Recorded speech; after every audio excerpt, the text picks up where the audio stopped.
Promo റിവ്യൂയിലേക്ക് എല്ലാവർക്കും സ്വാഗതം. ഈ റിവ്യൂ ഇഷ്ടപ്പെടുവാണെങ്കിൽ ഒന്ന് ലൈക്ക് ചെയ്തും സബ്സ്ക്രൈബ് ചെയ്തും സപ്പോർട്ട് ചെയ്യണേ.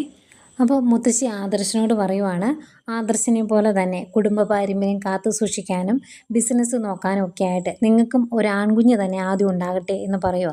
അന്നേരം ആദർശ് ചോദിക്കുന്നുണ്ട്, ആഹാ മുത്തശ്ശിക്കും ഇതുപോലുള്ള ചിന്തകളൊക്കെ ഉണ്ടോ എന്ന്. പിന്നീട് ഇതിനിടയ്ക്ക് അനാമികയെ കാണിക്കുന്നുണ്ട്. അനാമികയ്ക്ക് ആകെ സങ്കടം. അവരാണല്ലോ ആദ്യം ഡിവോഴ്സിന് മൂവ് ചെയ്തത്, പക്ഷേ അവർ പറഞ്ഞ കാരണങ്ങളൊക്കെ കള്ളത്തരങ്ങളാണ് എന്ന് കോടതിയിൽ അനന്തപുരിയിലെ വക്കീൽ പ്രൂവ് ചെയ്തുകൊണ്ട് അവർക്കിനി ഒന്നും ചെയ്യാൻ പറ്റില്ല. അതിൻ്റെ സങ്കടമാണ് കാണിക്കുന്നത്.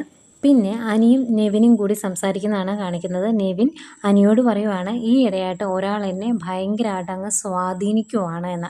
അന്നേരം അനി ചോദിക്കും, അതാരാടാ, ആരാണെങ്കിലും പറ, നീ ആളെ ചൂണ്ടി കാണിച്ചു തന്നാൽ മതി, ബാക്കി കാര്യം സെറ്റ് ചെയ്യുന്നത് ഞാൻ ഏറ്റു എന്ന് പറയുന്നുണ്ട്. അത് നന്ദു ആകാനേ സാധ്യതയുള്ളൂ. ഇനി അടുത്ത എപ്പിസോഡ് തൊട്ട് കനകി ഇങ്ങനെ ആയിരിക്കും പറയണേ, എൻ്റെ നെവിമോൻ, എൻ്റെ നെവിമോൻ, എൻ്റെ നെവിമോനെ നീ കല്യാണം കഴിക്കണം, അവനെന്താ കുഴപ്പം എന്ന് ചോദിക്കുന്നതായിരിക്കും കാണിക്കുന്നത്. അതിനുവേണ്ടിയാണ് അനിയും നെവിനും തമ്മിൽ ഇത്രയും അടുപ്പം ഉണ്ടായിട്ടും അനിയുടെ മനസ്സ് നെവിൻ്റെ അടുത്ത് തുറക്കാത്തത്. ഏതായാലും ഇതിനിടയ്ക്ക് നന്ദും ഒരു ചെറുപ്പക്കാരനുമായിട്ടുള്ള സ്റ്റണ്ടൊക്കെ കാണിക്കുന്നുണ്ട്. മിക്കവാറും ഈ സ്റ്റണ്ട് കണ്ടിട്ടായിരിക്കും നെവിൻ വീണ് പോയത്. അതുപോലെ ദേവയാനിയും നയനയും കാണിക്കുന്നുണ്ട്. ദേവയാനി പറയുന്നുണ്ട്, ഇനി ഇടം വലം തിരിയാൻ നയനെ വിടില്ല, ഇവിടെ ഞാൻ പൊന്നുപോലെ നോക്കും എന്നൊക്കെ പറഞ്ഞ് കെട്ടിപ്പിടിച്ച് നിറയിൽ ഒരു ഉമ്മയൊക്കെ കൊടുക്കുന്നുണ്ട്. ഭയങ്കര സന്തോഷത്തിൽ നിൽക്കുന്ന നയനയും കാണിക്കുന്നുണ്ട്. ഇതൊക്കെയായിരുന്നു പ്രമോ വിശേഷങ്ങൾ.